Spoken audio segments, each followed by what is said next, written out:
Hello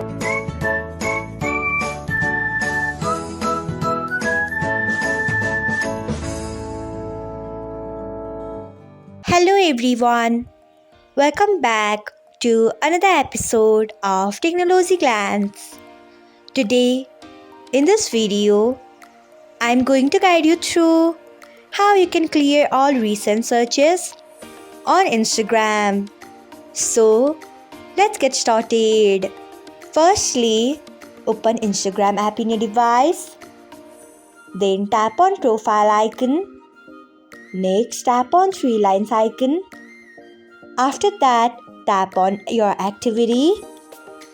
Next, scroll until you find recent searches.